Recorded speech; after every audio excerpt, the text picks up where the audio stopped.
Bonjour à tous, 10 minutes, comme le numéro qu'il portait. C'est la durée de ces podcasts qui vont compter les anecdotes des matchs les plus incroyables de sa formidable carrière. Alain Giresse, c'est 3 maillots, 587 matchs, 164 buts.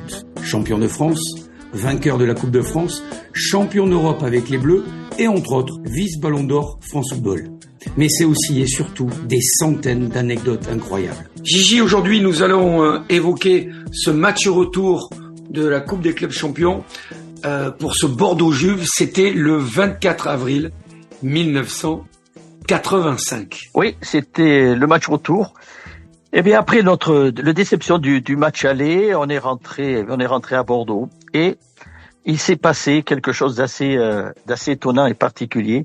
Tout d'un coup, il y a eu un engouement qui s'est créé pour ce match retour, et notamment le journal Sud-Ouest qui a lancé un appel en disant on y croit, en demandant aux supporters d'envoyer des cartes d'encouragement aux joueurs.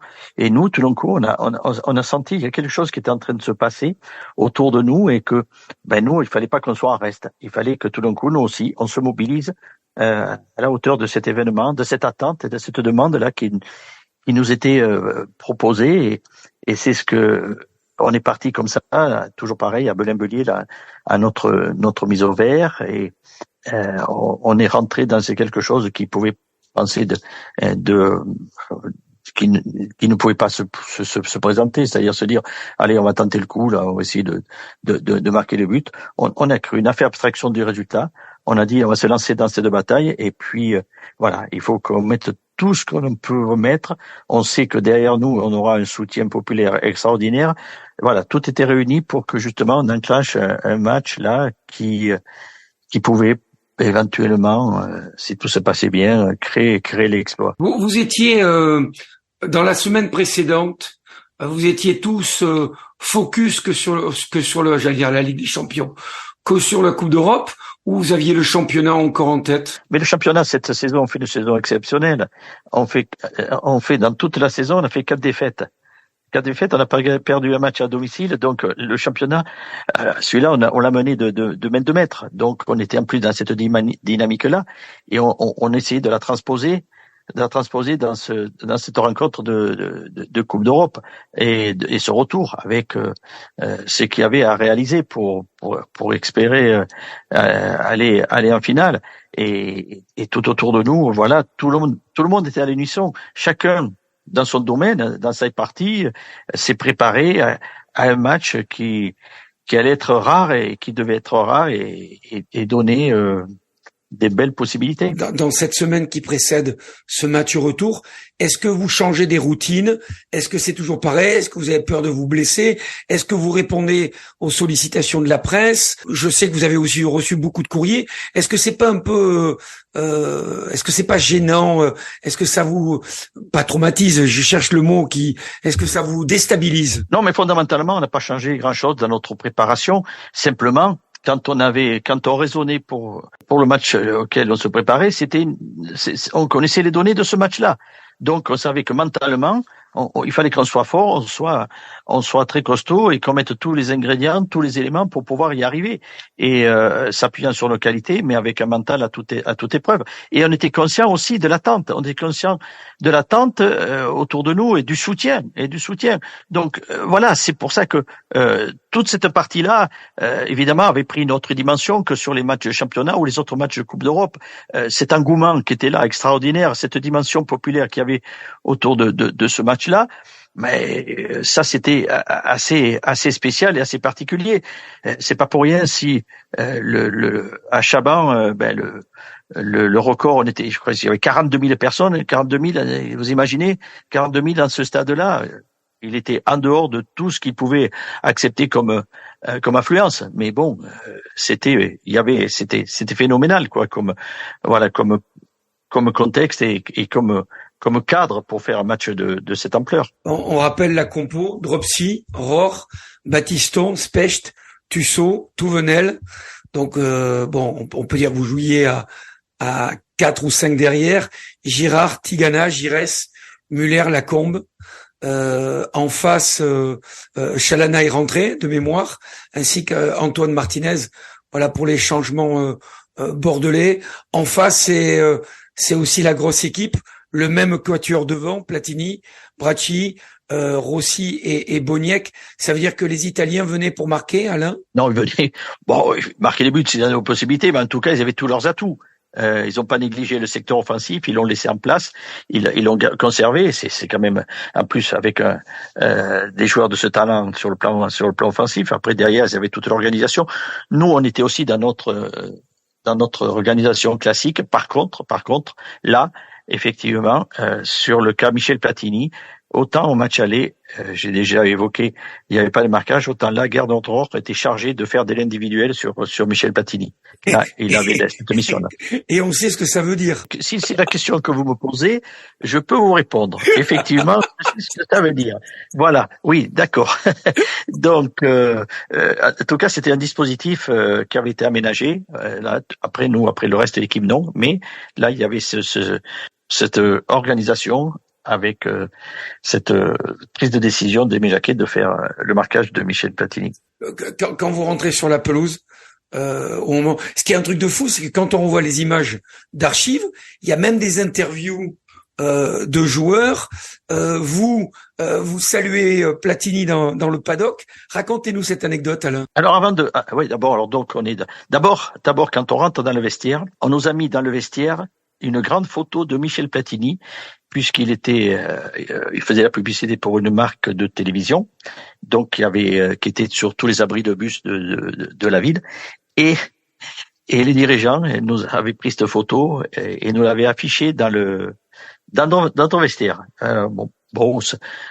Franchement, ça n'avait aucun effet parce que quoi faire? Michel, on savait qu'il fallait éviter qu'il puisse jouer à sa guise, ça c'est une évidence. Mais de là, à ce point-là, de se dire on va le cibler comme l'adversaire à contrecarrer à tout prix, non. Il faut pas. Il y a des limites qu'il faut pas dépasser. Donc une fois qu'on a eu fait nos échauffements, on rentre.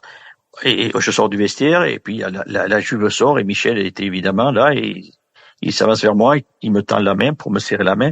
Je lui tends la main. Tout d'un coup, je sens que mon bras est pris par quelqu'un qui m'enlève mon bras, qui me retire le bras pour serrer la main à Michel Platini. C'était René Gérard qui a dit non, allez, c'est bon, tu diras bonjour après. Voilà, c'est écrit. Voilà. C'était, en voyant un petit peu comment on était lancé, là on était dans notre monde. Après, en face, il y avait que des adversaires et Michel, ben oui, il était de l'autre côté, mais on était, voyez, c'était la motivation, la concentration qu'il pouvait y avoir pour ce match. Vous vous rappelez du regard des Italiens dans ce formidable tunnel qui est spécifique aux Girondins et qui n'existe nulle part ailleurs? Oui, mais attention, on parle de la Juve, on parle des champions du monde, on parle des joueurs qui sont habitués à jouer des compétitions européennes sur tous les terrains d'Europe. Donc, ils n'ont pas été ébranlés ou quoi que ce soit par le tunnel, par un regard qu'on aurait pu leur donner. Non, attendez, on n'était pas en face d'une équipe de niveau inférieur. Non, pas du tout. Voilà, c'est des gens qui... Vous savez, le haut niveau, c'est savoir y vivre ou y jouer, et eux, ils connaissaient ça. Bon, on n'allait pas tout d'un coup sur le plan de regard comme ça, tout d'un coup les déstabiliser et faire en sorte qu'ils allaient trembler en rentrant sur le terrain. Alain, on rentre dans le match, une ambiance de dingue dans ce stade, et à la 24e minute, Dieter Müller qui ouvre le score. Racontez-nous. Ouais, Dieter, moi je suis là. J'ai un ballon qui arrive, mais je vois que Dieter est bien placé.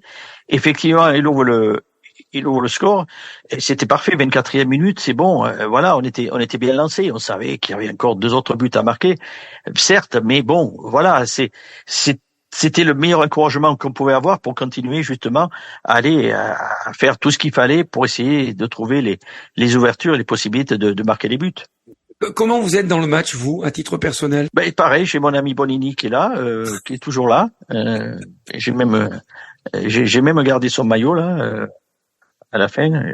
Mais ceci dit, c'était facile que je le garde puisqu'il était bon, il m'a pas lâché. Mais c'était des matchs fermés. En plus avec les Italiens. N'oublions pas qu'ils ont le côté italien, cette rigueur, cette discipline, ce sens de la capacité à défendre. Voilà. Et après, il faut toujours trouver il y a peu de marge de manœuvre, quoi. Et puis la moindre erreur, elle peut être exploitée. Et le moindre possibilité, il faut l'exploiter. Oui, ça se joue à peu de choses, ce genre de match. Pendant 1 heure, il se passe pas grand-chose offensivement. Et puis Patrick Battiston qui frappe des 30 mètres extérieur du pied, ça tape le poteau.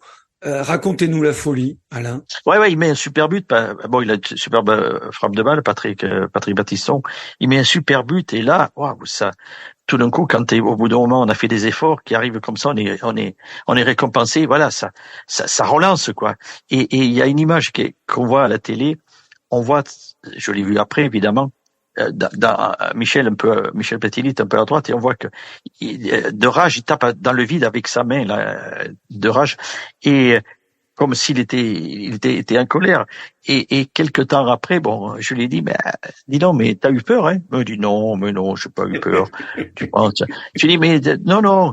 Et puis, j'ai réussi. Mais il y a peu de temps, je dirais c'est peut-être il y a 1 an ou 2, j'ai dit, oh Michel, je revenais sur ça, je dis, moi, franchement, t'as eu un peu peur. Il me l'avouait, mais il y a 2 ans, 3 ans, il voulais pas avouer qu'effectivement, après ce but, il avait un petit peu peur, de la suite. Et d'ailleurs, je vais continuer. Elle a failli arriver sur une action, une frappe de Jean Tigana, qui ferait une superbe frappe. Malheureusement, elle est trop bien. Et Bonini, il voit pas le ballon. Sauf que le ballon lui arrive sur les mains. Si elle est 20 cm à droite ou à gauche, c'est but, quoi. C'est le 3e but. Ça se joue.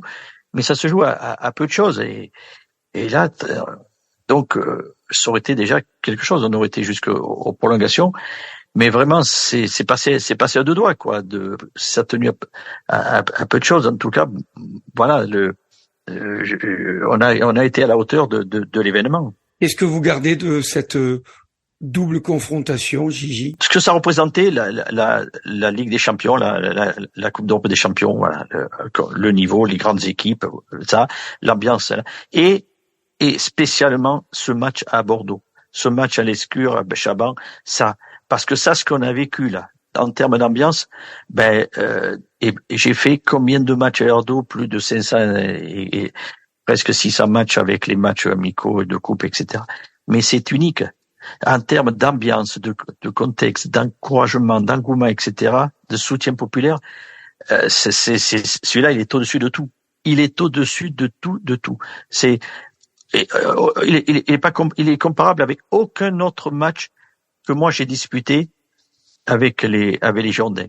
Vraiment, là, parce que ce qu'ont fait les supporters, comment ça a été vécu, l'ambiance autour, dans les rues, etc., tout ça, c'était dans une autre dimension. Ça donne des frissons d'en parler, et des frissons, on sait ce qui s'est passé après au Heysel dans la victoire dans le match entre la Juve et Liverpool, et je connais quelques parents bordelais qui se sont dit, quelque part, si Bordeaux est éliminé, tant mieux, parce que ça aurait pu être toi au Heysel, et ça aurait pu être catastrophique.